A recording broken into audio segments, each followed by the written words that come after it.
Hello guys, good morning. Today I will discuss about resources classification based on ownership, based on status of development. Before we will discuss about this point, we will discuss firstly about national resources and international resources. What is the national resources and what is the international resources? National resources, technically all the resources belong to the nations. ऐसे सारे resources जो हमारे India में present हैं या हमारे Indian map के अंदर आते हैं, the country has legal powers to acquire even private property for public good, मतलब जनता की खुशी के लिए या पब्लिक के गुड्स के लिए जो भी है लीगल अथॉरिटी उस माइंस में से गवर्नमेंट निकाल सकती है, चाहे वो प्राइवेट प्रॉपर्टी क्यों ना. You might have seen roads, canals, railway being constructed on the field owned by some individuals. It means roads, canal, railway being constructed, ये दूसरे के द्वारा कंस्ट्रक्ट किए जाते हैं लेकिन इसका यूज पूरी पब्लिक करती है, तो इसको हम लोग क्या बोलेंगे? नेशनल रिसोर्सेज बोलेंगे.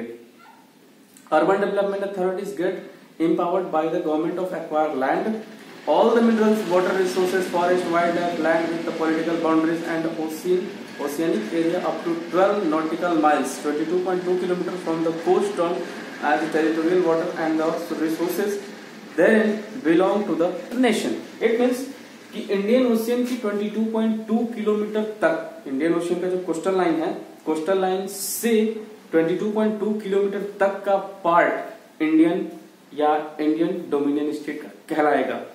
International resources, there are international institutions, there are many more international institutions such as WTO, WHO, UNO, many more which regulate some resources, जो कुछ रिसोर्सेज के यूज करने की हमें इजाजत देती है. 22.2 किलोमीटर के बाद वाला जो एरिया है जिसे इंटरनेशनल रिसोर्सेज बोला जाता है, उसमें जितने भी रिसोर्सेज पाए जाएंगे उसमें सभी देशों का अधिकार होगा, सभी देशों के राइट्स होंगे. The oceanic resources beyond 200 nautical miles of the exclusive economic zone. It means oceanic resources 200 nautical mile, जिसे हम एक्सक्लूसिव इकोनॉमिक जोन बोलते हैं, belong to open ocean and no individual country can utilize this without the concentration of international institution. 200 nautical mile exclusive economic zone जिसे कहते हैं, उसमें बिना किसी इंटरनेशनल इंस्टीट्यूशन की परमिशन के हम उस रिसोर्सेज का यूज नहीं कर सकते. You can read this one yellow books very carefully. On the basis of the status of development, basis of status of development, potential resources, resources which are found in a region but have not been utilise, ऐसे सारे resources जो किसी country में या state में present तो है लेकिन हम उसका यूज नहीं करते, but have not been utilise. For example the western part of India, particularly Rajasthan and Gujarat. Rajasthan और गुजरात में विंड एनर्जी है, सोलर एनर्जी है, वो पोटेंशियल एनर्जी है लेकिन उसका यूज हम नहीं करते. But so far this have not been developed properly, लेकिन इस एनर्जी का हम प्रॉपरली यूज नहीं करते. डेवलप्ड रिसोर्सेज, ऐसे सारे रिसोर्सेज जिसका यूज हम इस समय करते हैं. Resources which are surveyed and their equality and quantity have been determined for utilisation, ऐसे सारे रिसोर्सेज जिसके बारे में हम जानते हैं, उसकी क्वांटिटी और क्वालिटी क्या है ये भी हम जानते हैं और उसका वाइडली यूज हम करते हैं और ये भी पता है कि कितने दिन में खत्म हो जाएगा. The development of resources depends on the technology and level of their possibility. Stock, stock means हम कितना रिसोर्सेज जमा करके रखते हैं. Stock, materials in the environment which have the potential to satisfy human needs but human being do not have the appropriate technology to access this. Stock का मतलब ऐसे सारे रिसोर्सेज जो हम जानते हैं कि प्रेजेंट है लेकिन प्रॉपर टेक्नोलॉजी, प्रॉपर इक्विपमेंट न होने के कारण हम उसका यूज नहीं कर पाते या हम उसे ह्यूमन बीइंग के नीड्स के लिए यूज नहीं कर पाते. आर इंक्लूडेड एमंग स्टॉक, उसे हम स्टॉक कहते हैं. जैसे कि वाटर, ओशियन में बहुत सारा वाटर, नदियों में बहुत सारा पानी है, हाइड्रोजन इन्वायरमेंट में बहुत सारा प्रेजेंट है, ऑक्सीजन बहुत सारा प्रेजेंट है, बहुत सारी गैसें प्रेजेंट है जिसे हम यूज कर सकते हैं लेकिन हमें उसकी टेक्नोलॉजी नहीं पता है कि हम इसका यूज कैसे करें. Then hydrogen can be used as a rich source of energy. Hydrogen हम जानते हैं कि बहुत ज्यादा सारी एनर्जी होती है but we do not have advance technical know how, लेकिन हमारे पास ऐसी एडवांस टेक्नोलॉजी नहीं है जिसकी वजह से हम ये बता सकें कि हाइड्रोजन का यूज हम किस तरह से करें.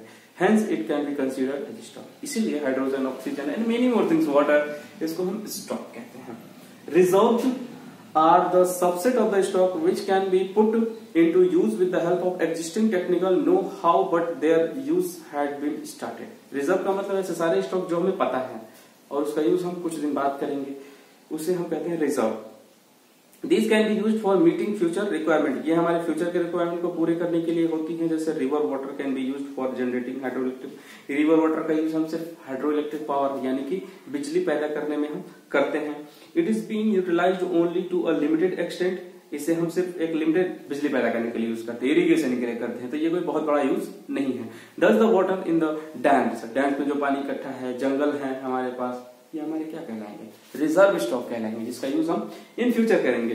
Development of resources based on ownership. Ownership का मतलब मालिकाना हक है। इंडिविजुअल प्लांटेशन मतलब हम जो प्लांटेशन करते हैं, पेड़ लगाते हैं, वो हमारे क्या कहलाएंगे? ओनरशिप कहलाएंगे। मतलब उसमें किसी एक पर्सन का अधिकार होगा, पूरे गांव का अधिकार होगा। अगर गांव में कोई जंगल है तो community grazing ground. Community grazing ground का मतलब कोई ग्राउंड है जहाँ पे कोई भी अपने जानवर को ले जाके चरा सकता है। नेशनल ओनरशिप का मतलब जिसपे पूरे देश का अधिकार हो, जैसे कि public transport, road, canal, railway, ये सारी चीजें क्या कहलाएंगे? हमारे नेशनल रिसोर्सेज कहलाएंगे। और इस पे ओनरशिप किसका होगा? हमारी कंट्री का होगा। Based on status of development potential found. Potential का मतलब ऐसी सारी चीजें जो प्रेजेंट तो है लेकिन अनयूटिलाइज, उसका यूज हम नहीं करते। जैसे कि राजस्थान, गुजरात में विंड और सोलर एनर्जी प्रेजेंट है लेकिन उसका यूज हम नहीं कर पाते। डेवलप्ड टेक्नोलॉजी, हमारे पास अगर टेक्नोलॉजी है तो हम किसी भी चीज को डेवलप कर सकते हैं। ऐसे बहुत सारे रिसोर्सेज हैं जो बिना टेक्नोलॉजी के हम यूज नहीं कर सकते। स्टॉक, हाइड्रोजन का स्टॉक, ऑक्सीजन का स्टॉक, मेनी मोर गैसेस का स्टॉक हमारे पास है लेकिन उसका यूज हम प्रॉपर्ली नहीं कर पाते। रिजर्व, अभी हमने बताया, subset of stocks used with existing technology such as water in dams, forest in reserve can be. Problem of resources development, problem क्या क्या है? पहला, डिप्लेशन ऑफ रिसोर्सेज। रिसोर्सेज का, अगर हम रिसोर्सेज पेट्रोलियम यूज कर रहे हैं या ऐसी सारी रिसोर्सेज जिसे हम नॉन रिन्यूएबल रिसोर्सेज कहते हैं, तो वो रिसोर्सेज एक ना एक दिन क्या हो जाएंगे? खत्म हो जाएंगे। तो डिप्लेशन, तो रिसोर्सेज का यूज करें लेकिन ध्यान से करें ताकि फ्यूचर के लिए भी बच जाए। Accumulation of resources, इनडिस्क्रिमिनेशन exploitation of resources, मतलब हम रिसोर्सेज का यूज करें लेकिन ध्यान से। ऐसा नहीं कि पेट्रोल खत्म नहीं होगा, वो खत्म होंगे, तो हमें इनडिस्क्रिमिनेटली उसका यूज नहीं करना चाहिए। इस पॉइंट्स को मेंशन करके आप बुक से नोट्स को प्रिपेयर कर लेंगे। नोट्स को प्रिपेयर करेंगे, फिर मैं स्कूल जब खुलेगा तो मैं इस नोट्स को चेक करूंगा। You can include these points, this book, these points also included this book. You can write in your copy and thank you so much for today. Thank you.